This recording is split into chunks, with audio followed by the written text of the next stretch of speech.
고민도 하나님의 전에서 하라.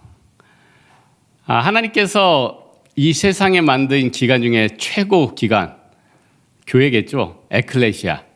교회는 이 성전 자체도 있지만은 성도들의 모임이 교회입니다. 그래서 어떤 세상에 뛰어난 조직도 이 교회를 넘을 수 없어요. 왜냐하면 이 교회의 장은 우리 예수 그리스도이기 때문에. 지난번에 우리 크리스마스 구제 때 저는 이제 그 화곡동에 있는 개척교회에 가서 구제 사역을 하고 왔는데, 가니까 이제 목사님께서 전도 열심히 하라고 그 삼성의 창업자분의 그 마지막 순간의 영상을 좀 보여주더라고요. 그분이 이제 폐암으로 돌아가시기 전에 24가지를 교회와 그 천주교 쪽에 보냈습니다.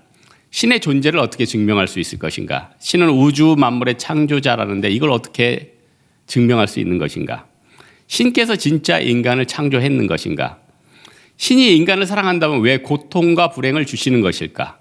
예수는 우리를 위해서 속죄를 하셨다는데 우리의 죄란 과연 무엇인가? 참 우리 크리스찬들도 한 번쯤 생각해야 할 그런 질문들이죠. 그러나 결국 이 답변을 받지 못하고 이분은 돌아가셨죠. 여러분, 아무리 우리가 세상에서 성공하고 좋은 조직에 있다고 할지라도 한 영혼이 구원받지 못한다면은 그것보다 더 비참한 것은 없다는 것입니다. 여러분, 인생에 다 고난이 있고 고통이 있고 아픔이 있지 않습니까? 그러나 우리가 예수 믿는 거 이 자체만 해도 얼마나 감사한 거예요. 제가 말씀드렸지만 저는 지금은 웃지만 이게 웃는 게 아니에요. 지난 10일 동안 땅은 혼돈하고 공허하며 흑암은 깊음에 있고 하나님의 영은 수면 위에 운행하시리라. 진짜 그 무질서한 상황 가운데 있었어요. 이게 들리지가 않으니까, 지금도 완전 회복은 안 됐죠 아직. 근데 오른쪽에 안 들린단 말이에요. 이게 안 들리니까 내가 내 말을 듣지를 못하니까 이거 아무것도 할 수가 없는 거죠. 그래도 항상 감사가 있어요. 옆에 환자가 그래요. 눈이 안 보여. 아유 감사하다. 그래서 귀가 옆에 사람 목이 안 나와. 아유 참 세상에 질병도 많고 고난도 많고 고통도 많고, 그래도 하나님이 우리를 살려주신 것은 무엇입니까? 우리가 하나님의 자녀잖아요. 우리 인생을 돌아보면은 왜 이렇게 고난도 많고 고통도 많고 어려운 일들이 그렇게 많을까요? 우리 예수 믿는 사람들은 좀 행복하고 좀 해피하고 즐겁게 살면 안 될까요? 왜 이렇게 고난도 많고 어려움도 많고, 성경에 보면은 저주들이 그렇게 많아요. 왜 성경의 복된 말씀보다 저주가 그렇게 많을까? 성경은요, 우리의 구원을 위해서 하나님이 주신 선물이에요. 우리를 위로해서 끝나는 게 아니라 우리를 사망에서 건지기 위한 하나님의 말씀이라는 겁니다. 그래서 구약의 역사서 중에 열왕기서에 보면은 상에 보면은 솔로몬, 여로보암, 아합 3명만 딱 나와요. 그 많은 왕 중에 솔로몬, 여로보암, 아합. 솔로몬 하나님 앞에 1,000번째 드리다가 나중에 범죄하고 우상숭배해가지고 무너진 얘기. 여로보암 북이스라엘 단과 베델에 자기 단을 세워가지고 또 하나님 앞에 불순종해서 깨진 역할. 아합 바알과 아세라 이런 거 섬기다가 다 죽는 이야기들. 왜 이렇게 안 되고 어려운 일을 구구절절히 써놨을까요? 그렇지 않으면 우리 죄된 인생이 깨닫지를 못한다는 거예요. 사람 막대기야 인생 채찍으로 여러분을 진짜 치지 않으면은 여러분은 돌아오지 않는다는 거예요. 그게 바로 우리 인간의 본질이라는 겁니다. 하나님은 여러분을 사람 막대기야 인생 채찍으로 지금 계속 치고 계세요. 앞으로도 칠지 몰라요. 왜 그럴까요? 인간은 잘 돌아오지가 않아요.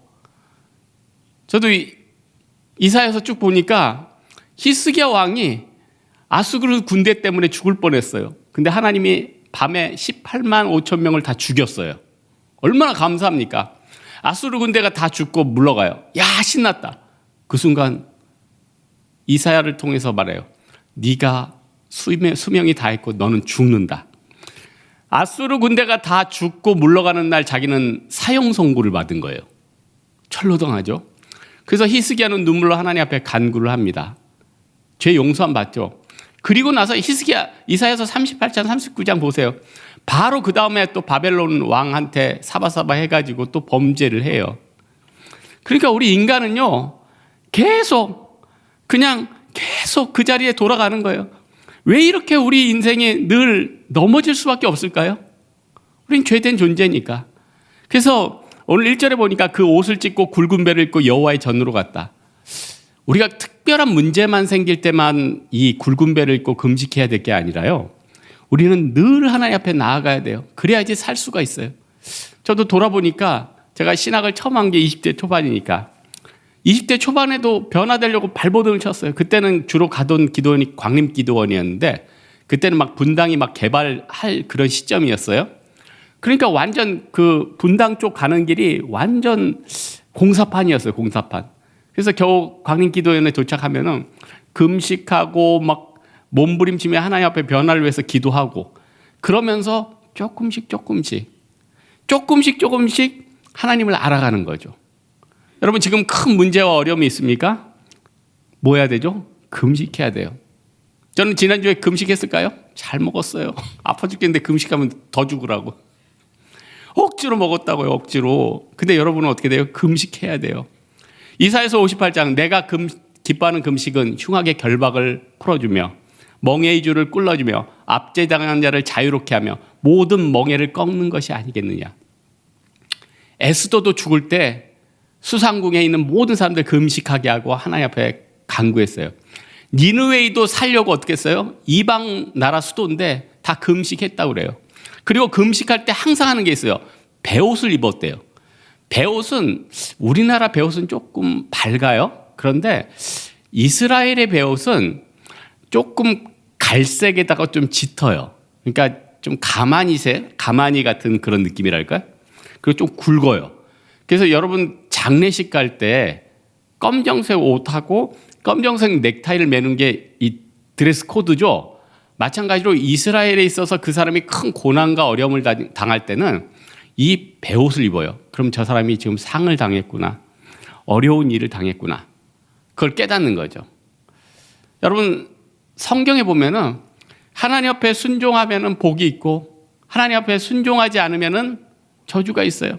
그래서 신명기 28장 내가 내 하나님 여호와의 말씀을 삼가 듣고 내가 내게 명령한 그 명령을 행하면 이 모든 복이 내게 임하리니 내가 성읍에서도 복을 받고 들에서도 복을 받고 내 광주리가 복을 받고 내 떡반죽 그릇이 복을 받을 것이며 내 몸의 소생이 복을 받고 내 태의 소와 나귀의 이 모든 태에 복이 임할 것이다. 그리고 나서 밑에 전체는 뭐예요? 순종하지 않으면 죽는다 이거예요. 이게 하나님의 우리에게 주시는 메시지라니까요.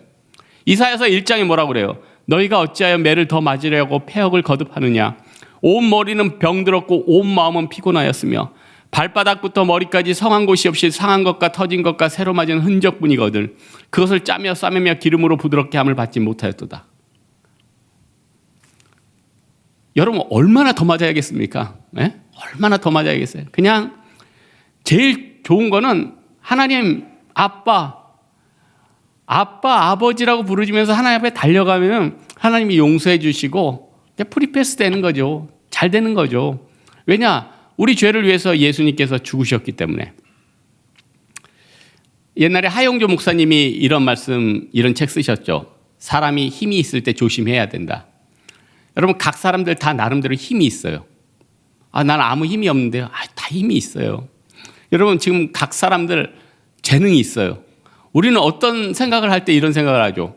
어떤 사람이 찬양을 하면 제 음정 조금 더 좋아야 되는데 제 성량 조금 더 좋아야 되는데 어떤 애가 공부를 하면 제 수학 미분을 조금 더 잘해야 되는데 어떤 운동을 하면 쟤는 볼을 좀 더 잘 다뤄야 되는데 그게 중요한 게 아니에요.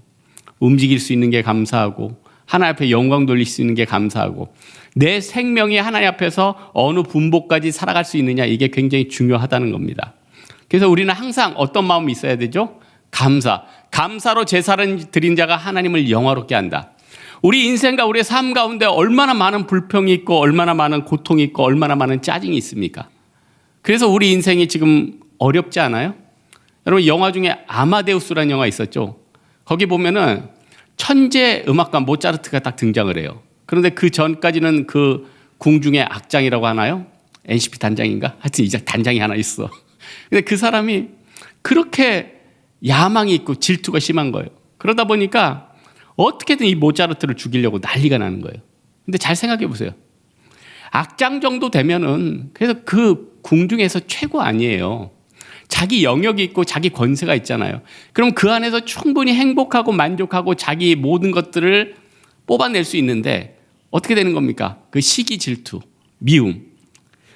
여러분, 그래서 우리가 신앙생활 늘 돌아볼 때 항상 기본으로 돌아가는 게 중요해요. 여러분, 인생 가운데 어려운 문제가 맞췄습니까? 그러면은 마태복음 5장, 6장, 7장을 쭉 묵상하세요. 산상수, 예수님의 말씀을 쭉 묵상하세요. 그리고 내 마음 가운데 지금 미움과 질투와 분노가 있다면은 뭘 묵상해야 됩니까? 고린도전서 13장, 사랑은 오래 참고, 사랑은 온유하며, 시기하지 아니하며, 사랑은 자랑하지 아니하며, 교만하지 아니하며, 무례히 행하지 아니하며, 자기의 유익을 구하지 아니하며, 성내지 아니하며, 악한 것을 생각하지 아니하며, 불의를 기뻐하지 아니하며, 진리로 함께 기뻐하고, 모든 것을 참으며, 모든 것을 믿으며, 모든 것을 바라며, 모든 것을 견디느니라. 하나님 앞에서 기본으로 돌아가면요, 다시 하나님께서 그 기본을 통해서 살살살살 만지기 시작합니다. 우리의 상한 마음과 우리의 분노와 우리의 연약한 것들을 치유하기 시작해요. 여러분, 치유는 꼭 놀랍게 내 자신을 막 들어가지고 던졌다 이렇게 치유되는 게 아니에요. 하나님의 살살살살 만지는 그 손길이 있다니까요. 그러면요, 그 사람은 놀랍게 변화될 수 있다는 것입니다. 오늘 본문에 보면은 9절에 보니까 그때 아수르 왕이 구스왕 디르하가의 일에 관하여 들은즉 사람들이 이르기를 그가 나와서 왕과 싸우려 한다 하는지라. 이 말을 듣고 사자들 히스기야에게 보내며 이르되. 그러니까 아수르 왕이 히스기야를 계속 공격을 하고 있었어요. 그런데 문제는 뭐예요? 자기는 다른 문제가 있었던 거예요. 여러분, 여러분을 괴롭히는 많은 사람들 있죠? 그 사람들이 여러분만 괴롭히려고 지금 작전을 짜는 게 아니라 그 사람 뒤로 어마어마한 문제들이 많이 있어요. 여러분을 핍박하고 여러분을 미워하고 여러분을 증오하고 여러분을 친 사람들이요, 지금 편안하게 살 수 있을까요? 그 사람 뒤에는 어마어마한 일들이 벌어지고 있어요. 그래서 지금 이 아수르 왕은 이사야의 예언을 따라서 칼에 따라 죽는다고 그랬는데 본국으로 돌아가서 어떻게 죽어요? 자기 두 아들한테 칼에 찔려서 죽어요. 그러니까 여러분, 주변에 악인들 때문에 스트레스 받지 마세요. 그 사람들보다 여러분이 훨씬 오래 살고요, 그 사람들은 언제 죽을지 몰라요. 언제 죽을지. 우리는 항상 우리 입술에 뭐를 찬양해야 됩니까? 창조주 하나님. 2000년 전에 우리의 모든 문제를 해결하신 분이 지금도 살아계셔서 역사하신다. 지금도 나를 도와주신다. 시편 8편 있죠. 여호와 우리 주여, 주의 이름이 온 땅에 어찌 그리 아름다운지요. 주의 영광이 하늘을 덮었나이다. 주의 대적들로 말미암아 어린아이들과 젖먹이들의 입으로 권능을 세우시며 이는 원수들과 보복자들을 잠잠하게 하려 하심이니이다.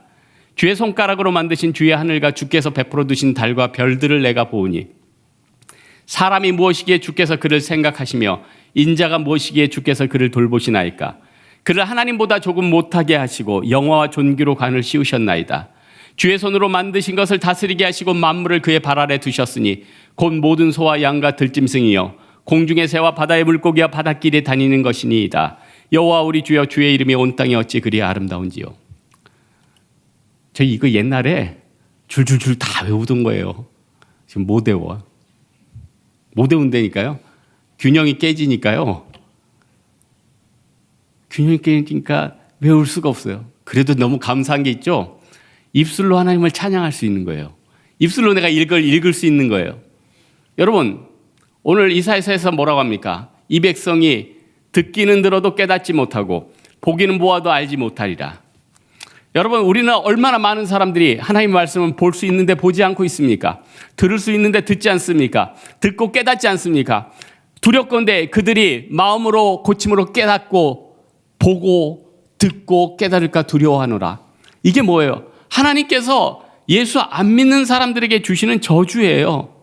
그들은 들으나 깨닫지 못하는 거예요. 보나 알 수가 없는 거예요. 그러나 우리는 어떻게 되죠? 쉐마 이스라엘. 들으나 들을 수 있습니다. 보나 볼 수 있다는 거예요. 여러분, 하나님께서 우리를 부르실 거예요. 이번 주에는 우리 어디로 가야 되죠? 고성으로 가면 되죠. 그 다다음 주는 어디로 가죠? 대만으로 가면 되죠. 그 다음 주는 어디로 가면 되죠? 여러분 직장으로 가면 되는 거예요. 그래서 계속 어떻게 돼요? 복음 증거해야 되는 거죠. 내 입술이 살아있을 동안, 내 귀가 살아있을 동안, 내 에너지가 살아있을 동안. 우리 창세기 35장에 보면은 12 아들들이 나타납니다. 루벤, 시몬, 레위, 유다, 단, 납달리, 갓, 아셀, 이사갈, 스불론, 요셉, 베냐민이네요. 이 12명 다 축복받았죠. 다 축복받았어요. 이 중에 저주받은 사람은 한 명도 없어요. 다 축복받았어요. 우리가 알거니 하나님을 사랑하는 자 곧 그의 뜻대로 부르심을 입은 자들에겐 모든 것이 협력하여 선을 이루느니라. 하나님이 미리 아신 자들 그 아들의 형상을 본받게 하기 위하여 미리 정하셨으니 이는 그로 많은 형제들이 맏아들이 되게 하려 하심이라. 또 미리 정하신 그들을 부르시고 부르신 그들 또한 의롭게 하시고 영화롭게 하셨느니라. 여러분 다 하나님이 택하셔서 부르시고 온전케 해주셨어요. 하지만 지금은 연약할 수 있어요. 지금은 온전치 못할 수 있어요. 그러나 우리 뒤에 누가 계십니까? 예수 그리스도께서 계신다는 거예요. 이사야서 43장에 보니까 우리에게 은혜를 주시는 말씀이 있습니다. 야곱아 내가 너를 구속하였건 내가 너를 지명하여 불렀나니 너는 내 것이라. 내가 물 가운데 지날 때 내가 너와 함께 할 것이며 강을 건널 때 물이 너를 침몰하지 못할 것이며 내가 불 가운데 지날 때 타지도 아니할 것이요 불꽃이 너를 사르지도 못하리로다. 여러분 이제 다음 주 또 생활하는데 불꽃이 여러분을 사를 수 있습니까? 물이 여러분을 침수시킬 수 있어요? 그럴 수 없다는 거예요. 하나님은 위로를 말로만 하는 분이 아니라 실제로 해주시는 분이에요. 그래서 저도 기대해요. 우리 하나님께서 고쳐주시겠죠. 도와주시겠죠. 능히 믿죠. 우리 하나님이 해서 야 이제 너 이제 벽제해서 가라. 가라면 또 가면 되는 거고. 그러나 중요한 건 뭐예요? 사명자는 죽지 않고 내가 할 수 있는 만큼 최선을 다해서 하나님 앞에 영광 돌리면 되는 거죠. 주신 자도 여호와시요 거두어 가신 자도 여호와시니 오직 하나님만이 영광을 받기를 바란다는 것입니다. 사무엘상 2장 말씀이 있습니다. 한나가 한 기도죠. 여호와는 죽이기도 하시고 살리기도 하시며 소홀에 내리기도 하시고 거기에서 올리기도 하시는도다. 여호와는 가난하게도 하시고 부하게도 하시고 낮추기도 하시며 높이기도 하시는도다. 이 인생이 우리 가운데 있기를 주님의 이름으로 축원합니다.